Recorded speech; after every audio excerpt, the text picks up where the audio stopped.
इस मूवी के स्टार्ट में हमें दो भाइयों को दिखाते हैं जो अपनी जीएफ के साथ कहीं हाईवे पर जा रहे थे। थोड़ा दूर जाने के बाद उनकी गाड़ी के सामने एक आदमी आता है जो उनसे हेल्प मांग रहा था। अब जाहिर है ऐसे किसी भी अजनबी की ये लोग हेल्प थोड़ी ना कर सकते थे, इसलिए जो लड़का ड्राइविंग कर रहा था मतलब ब्राइन, वो गाड़ी नहीं रोकता और तेजी से वहां से निकल जाता है।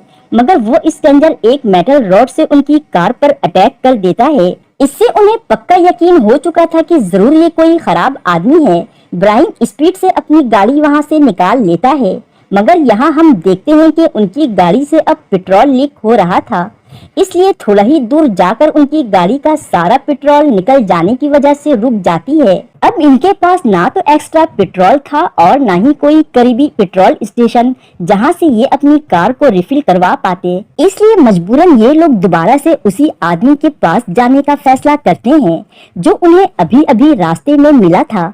क्योंकि उसके पास कार भी थी, ये चारों अपनी जरूरत के सामान को पैक करके वहां से जाने लगते हैं और थोड़ी ही देर में ये लोग उस आदमी की कार तक पहुंच जाते हैं। ब्राइन के पास एक गन भी थी। ब्राइन उस आदमी से कहता है कि यहाँ से निकलने के लिए हमें तुम्हारी हेल्प चाहिए, जिस पर वो आदमी कहता है कि ठीक है, तुम मुझे और मेरी बेटी को शहर के हॉस्पिटल तक छोड़ दो, फिर तुम चाहो तो मेरी गाड़ी ले सकते हो। यहाँ हमें ये पता चलता है कि इस आदमी की बेटी भी दरअसल इन्फेक्टेड थी उसी खतरनाक वायरस से जो हर जगह फैलता जा रहा था और अभी तक उसकी कोई वैक्सीन भी बनाई नहीं गई थी। ये वायरस ऐसा था कि छूने से भी फैल सकता था और जिसको एक बार ये वायरस लग गया वो कुछ ही घंटों में मारा जाता था। ब्राइन और उसके साथियों के पास उस आदमी की हेल्प करने के अलावा कोई और दूसरी चॉइस भी नहीं थी, इसलिए वो उसकी बात मान जाते हैं। सबसे पहले तो वो लोग उस आदमी और उसकी बेटी को पीछे बैठाकर एक प्लास्टिक से कवर कर देते हैं और आगे वाले पोर्शन को भी अच्छे से सैनिटाइज करते हैं ताकि वो वायरस उनको ना लगे। इसके बाद ये सभी लोग यहाँ से निकल जाते हैं। थोड़ा आगे जाने पर उन्हें एक गाड़ी दिखती है। ब्राइन और उसका भाई उस गाड़ी से पेट्रोल निकालने के लिए जाते हैं ताकि आगे रास्ते में उनके काम आ सके। ब्राइन का भाई उस गाड़ी का दरवाजा जैसे ही खोलता है तो एकदम से डर जाता है, क्योंकि उस कार में एक आदमी था जो देखने में काफी डरावना था और उसी वायरस में मुब्तला हो चुका था और उसकी बॉडी बिल्कुल डैमेज हो चुकी थी, जिससे बहुत ही गंदी स्मेल आ रही थी। ब्राइन का भाई जैसे ही गाड़ी की चाबी लेने की कोशिश करता है, उसी वक्त उस आदमी की आंखें खुल जाती हैं, मगर ब्राइन के भाई ने फौरन से गाड़ी का दरवाजा बंद कर दिया था। खैर, इसके बाद ये लोग थोड़ी ही देर में शहर पहुंच जाते हैं, जो देखने में शहर कम और कब्रिस्तान ज्यादा लग रहा था तो वो एक शहरी, मगर वहाँ शायद ही कोई इंसान रहता था। हर तरफ लाश ही लाश थी। खैर, हॉस्पिटल के आगे लाकर ब्राइन गाड़ी को रोकता है जहाँ वो आदमी अपनी बेटी को लेकर जाना चाहता था। बाकी सभी लोग अंदर जा रहे थे, मगर वो आदमी अपनी बेटी को गाड़ी में ही रुकने के लिए कहता है, जिसकी वजह से ब्राइन की गर्लफ्रेंड यानी बॉबी भी नहीं जाती, वो उस बच्ची के पास ही रुकती है। जाते हुए ब्राइन बॉबी से कहता है कि देखो, इस बच्ची से डिस्टेंस मेंटेन करके रखना, उसके करीब बिल्कुल भी नहीं जाना क्योंकि ये इन्फेक्टेड है। खैर, बाकी लोग जब हॉस्पिटल के अंदर जाते हैं तो वहाँ बिल्कुल खामोशी थी। तभी उन्हें वहाँ एक बच्चा मिलता है जो उन्हें उस डॉक्टर के पास ले आता है जिसने उस वायरस का एंटीडोट बनाया था।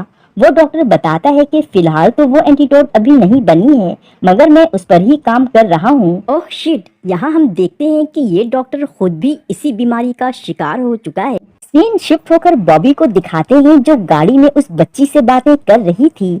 अचानक ही उस बच्ची की तबीयत खराब हो जाती है और वो तड़पने लगती है। ये देखकर बॉबी सब कुछ भूलकर और सारे प्रोटेक्शन कवर को हटाकर उसकी हेल्प करने लगती है। तभी उस बच्ची को खून की उल्टी होने लगती है और उसका छींटा बॉबी के मुंह पर भी आ जाता है, यानी अब बॉबी भी इन्फेक्टेड हो चुकी थी। बेचारी बॉबी आई तो उस बच्ची की मदद करने के लिए थी, मगर खुद ही इन्फेक्टेड हो गई थी। वो फौरन से उस प्लास्टिक कवर को लगाकर नॉर्मल होकर बैठ जाती है। थोड़ी ही देर में ब्राइन और उसके फ्रेंड्स भी वापस आ जाते हैं। उस बच्ची का फादर अपनी बेटी को गाड़ी से निकालते हुए उन्हें थैंक्स कहता है और कहता है कि अब तुम लोग यहाँ से जा सकते हो। ब्राइन को उन्हें इस तरह छोड़कर जाना भी अच्छा नहीं लग रहा था, मगर अब वो लोग करते भी तो क्या। चारों गाड़ी लेकर वहाँ से निकल जाते हैं और एक जगह रुककर गाड़ी को अच्छी तरह से सैनिटाइज करते हैं। बॉबी ने अभी तक इन लोगों को इस बारे में नहीं बताया था कि वो भी इन्फेक्टेड हो चुकी है। कार सैनिटाइज करते ही ये लोग मजे करने के लिए एक होटल की तरफ निकल जाते हैं, मगर इस होटल का भी वही हाल था जो हॉस्पिटल का था। यहाँ उनके अलावा कोई भी नहीं था। बॉबी पहले से थोड़ी कमजोर और बीमार लग रही थी। ये बात ब्राहिम भी नोटिस कर लेता है और उससे पूछता है कि तुम ठीक तो हो ना, जिस पर बॉबी कहती है कि हाँ मैं बिल्कुल ठीक हूँ, मुझे क्या होना है। खैर ब्राहिम इस बात को इग्नोर करते हुए पूल में जाता है और उस पुल का पानी साफ कर रहा था, तभी उसको वहाँ एक लाश मिलती है, जिसको देखकर वो इतना डर जाता है कि उसमें गिरने ही लगा था, मगर इससे पहले ही उसका भाई वहाँ आकर उसको बचा लेता है। खैर फिर ये लोग फार्म हाउस में खूब मजे करते हैं।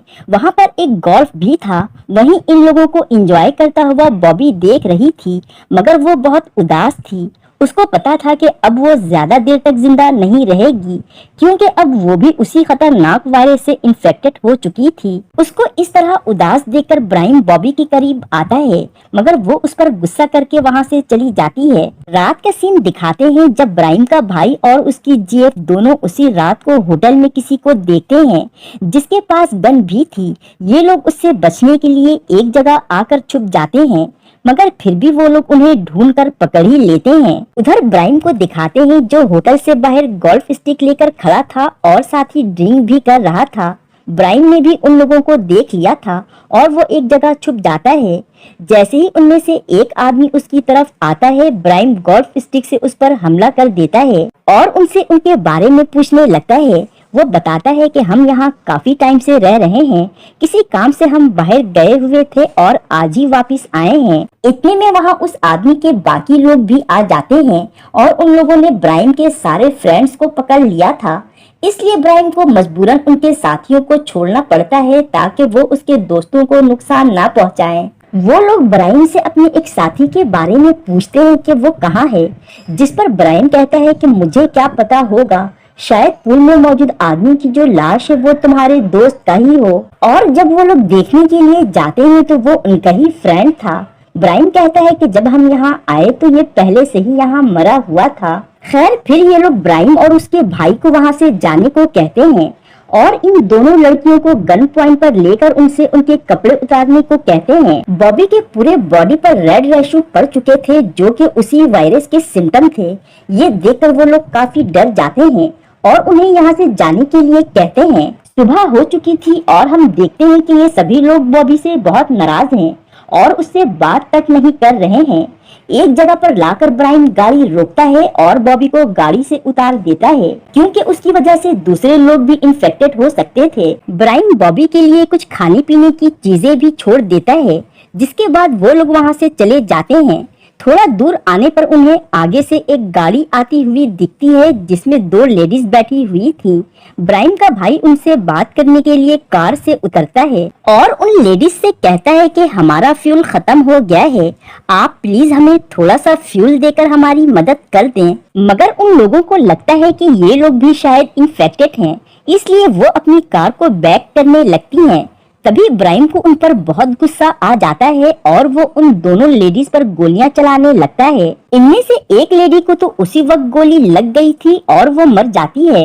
दूसरी वाली के पास भी गन थी, इसलिए वो ब्राहिम के पैर पर शूट कर देती है, जिससे वो जख्मी हो गया था। मगर अब ब्राहिम ने भी उस लेडी को शूट करके मार दिया था, क्योंकि ब्राहिम को भी गोली लगी थी, इसलिए उसका भाई उसको कार में लेकर जाने लगता है। लेकिन थोड़ा ही आगे जाने पर उनकी गाड़ी का फ्यूल खत्म हो गया था। फिर ब्राहिम का भाई ब्राहिम की चोट साफ करने के लिए उसके कपड़े जब उतारता है तो उसकी बॉडी पर भी बिल्कुल वैसे ही निशान थे जैसा कि बॉबी की बॉडी पर थे। मतलब कि अब ब्राहिम भी इन्फेक्टेड हो चुका था। इसके बाद ये लोग ब्राहिम को लेकर यहाँ से जाने लगते हैं। रात के वक्त ब्राहिम के भाई की जीएफ बोलती है कि अब हमें यहाँ से चलना चाहिए, ब्राहिम को हम मजीद अपने साथ नहीं रख सकते, क्योंकि ये वायरस अब तक जिन जिन को भी लगी है वो बच नहीं पाए हैं। ये सुनकर ब्राहिम का भाई उससे कार की चाबी लेने जाता है और अपनी जीएफ के साथ गाड़ी में बैठकर भागने ही वाला था, मगर तभी ब्राहिम उठ जाता है और अपने भाई से कहता है कि गाड़ी की असली चाबी तो मेरे पास है और इस चाबी को लेने के लिए तुम्हें सबसे पहले मुझे मारना होगा, मगर ब्राइम का भाई ऐसा करने से इनकार कर देता है, जिस पर ब्राइम कहता है कि क्या तुम चाहते हो कि मैं इस बीमारी में तड़प तड़प कर मर जाऊं? इससे बेहतर तो यही है कि मेरा भाई मुझे मार दे। ब्राइम के इतना सब कुछ कहने की वजह से वो मान जाता है।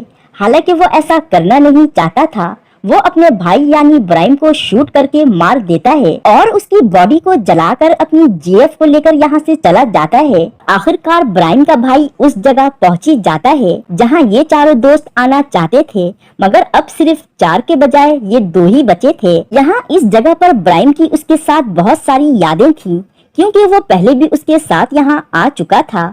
बॉबी की एक छोटी सी गलती ने आज सब कुछ खत्म कर दिया था, मगर उस बेचारी को भी क्या पता था कि उस बच्ची की हेल्प करना उस पर ही भारी पड़ जाएगा और वो खुद भी अपनी जान से चली जाएगी। इसी सैड एंडिंग के साथ ये मूवी यहीं पर खत्म हो जाती है। Thank you for watching.